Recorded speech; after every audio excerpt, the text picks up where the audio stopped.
तुम्हें कितनी बार बताया है, मेरे तैयार होने से पहले मेरा नाश्ता तैयार हो जाना चाहिए। शादी के 25 सालों बाद भी मुझे क्यों बार बार एक ही बात बतानी पड़ती है? लता, तुम्हें क्या है? तुम तो आराम से घर पर रहोगी, मुझे काम पर जाना पड़ता है। तुम हो कि हमेशा बेवकूफों जैसी हरकत करती हो। अगर तुम ये जानबूझकर करती हो तो याद रखना, मुझसे बुरा कोई नहीं होगा। आज भी प्रशांत का पारा चढ़ा हुआ था। इन कटु शब्दों में अपना गुस्सा उतारते हुए, गीला तौलिया कुर्सी पर फेंकते हुए प्रशांत गुस्से से लता की तरफ देखने लगा। लता के लिए प्रशांत का ये बेवजह का गुस्सा कोई नई बात नहीं थी। वो महीने में 3-4 बार ऐसे ही लता पर बरस पड़ता था। पहले पहले लता उसका विरोध किया करती थी, लेकिन जब कई सालों तक प्रशांत में कोई बदलाव नहीं दिखा तो लता ने खुद को ही बदल दिया। अब प्रशांत के कुछ भी कहने से लता को कोई फर्क नहीं पड़ता था। प्रशांत की हर बात वो चुपचाप सिर नीचे झुकाए सुन लेती थी। शादी के पहले 5 साल तक लता ने पूरी कोशिश की थी कि प्रशांत को बदला जाए, लेकिन फालतू का गुस्सा करना और बाद में लता को भला बुरा कहना, यह मानो जैसे उसकी आदत बन गई थी। कोई भी वाद विवाद होता तो प्रशांत सीधा लता को बोल देता, अगर मैं तुम्हें अच्छा नहीं लगता तो क्यों नहीं चली जाती अपने मायके? क्यों रहती हो मेरे साथ? इतना सब कुछ होने के बावजूद लता प्रशांत के साथ रहती थी क्योंकि उसे अपनी बेटी की फिक्र थी। और वह जाती भी तो कहा, अपने बूढ़े हो चुके माँ बाप को इस उम्र में परेशान करना वह नहीं चाहती थी। समाज और लोग क्या कहेंगे, ये भी तो उसे देखना था। वो इतनी पढ़ी लिखी भी तो नहीं थी कि खुद जाकर कोई नौकरी कर सके और अपना और अपनी बेटी का पालन पोषण कर सके। लता को अब अपनी फिक्र नहीं थी।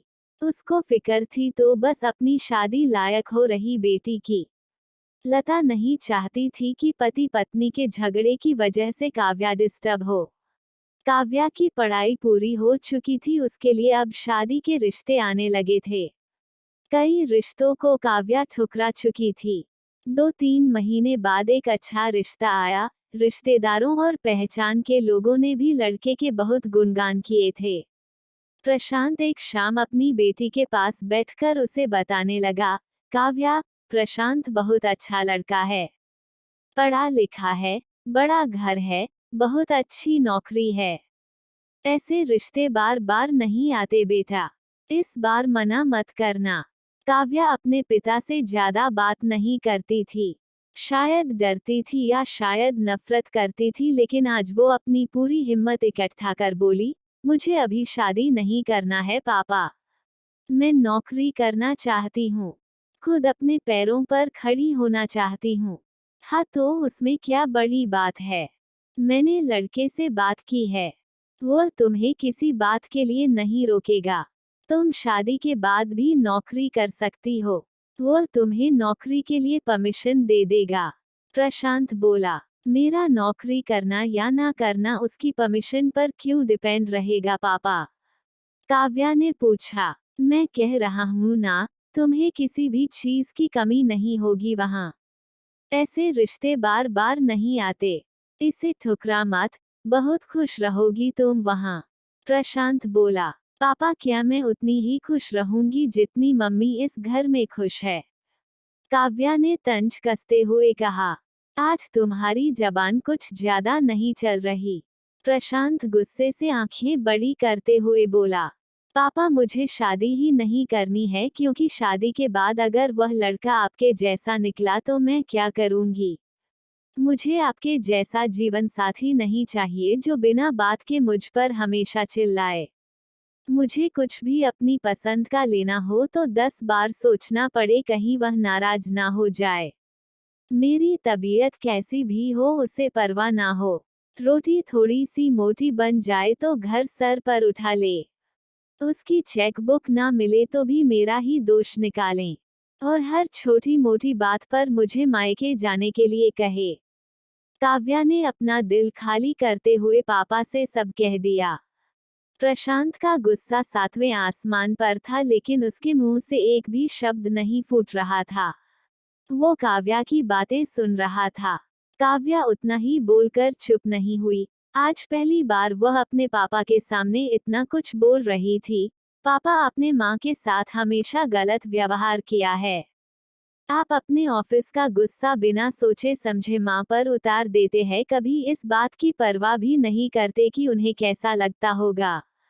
आपकी बातें सुन सुन माँ ने अपना स्वाभिमान खो दिया।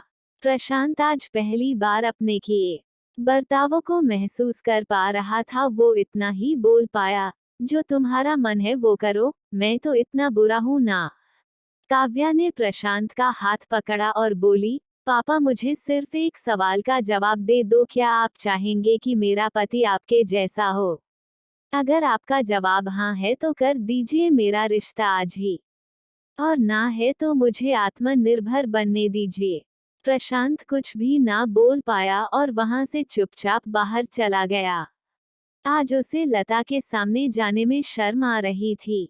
चलते चलते उसकी आंखों से आंसू बह रहे थे। प्रशांत ने आज से अपने आप को बदलने का निश्चय किया। अगले दिन से लता ने अपने पति में काफी बदलाव देखा।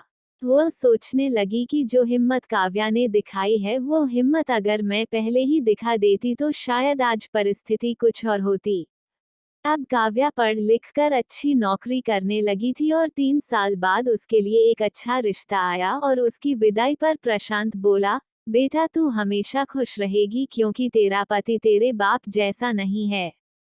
प्रशांत की यह बात सुनकर लता और काव्या की आंखों से आंसू बहने लगे।